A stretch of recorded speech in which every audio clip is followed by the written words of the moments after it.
The realm of the spirit is a realm of reward and judgment. There is no pity. The realm of the spirit, God does not forgive. It's only on earth we know that God forgives. Angels were shocked. They saw God forgiving sins. Because in the spirit realm, no forgiveness, no mercy. There is no favor in the spirit. That's why Lucifer has not been forgiven for the sin he committed. This is why spirits are in hell. Those spirits in hell are crying for mercy. What's the difference between the man in hell and the man on earth? You cry for mercy and you are forgiven, but the man in hell is crying for mercy and yet God can't forgive that man. Because the realm of the earth is a realm where God can give favor, where God can show mercy. Angels don't know God as merciful. The first time angels began to understand that God is love was when man was created. Hope you know, man was the last civilization God created. The first civilization is the civilization of his thrones. If you read Colossians chapter 1 verse 16, the Bible said, all things was made by him, whether be it the things in heavens, whether be it the things on earth, whether be it visible and invisible. And now start listening to the organogram. Whether be it thrones, where you can find 24 elders. The second civilization is dominions. So for aeons that cannot be fabricated in time, eternity into eternity, he brought realities of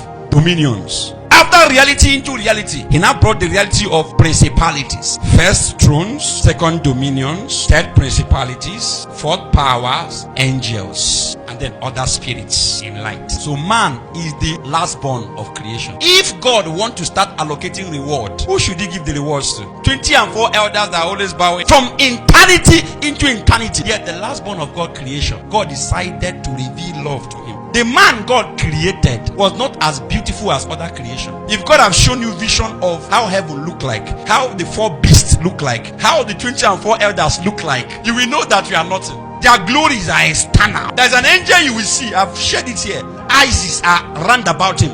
Eyes. There's an angel you will see. These sparkles of gold. He glitters. He doesn't need to talk for you to hear him. When you are looking at him, he's communicating, but yet he's not talking. Some angels you see, you get scared. That's why they appear, they'll say, fear not. That's why sometimes they choose to take the form of man than their form. Come in their form, you can't even stand them. Their beauty is glittering. Look at me as a man, for instance. We are in dust. God put us in dust. If you look at man, there is nothing to compare with all of God's civilizations. So when God created man, the last born, don't forget, God now decided to be leaving heaven and be paying man visits. God have never left his throne from eternity till eternity. When all creation knew him, all of a sudden God will now leave heaven and come to the Garden of Eden in the cool of the day every evening to be talking to dust. Angels were confused. What is going on with our maker? All of them, they came together and said, let's have a meeting with God. If you read the book of Psalm chapter 8 from verse 5, theologians has that it was a meeting that God had with angels. And they were asking God a question, what is man? That you are mindful of him. The son of man that thou visitest. Why do you make him a little lower than yourself? God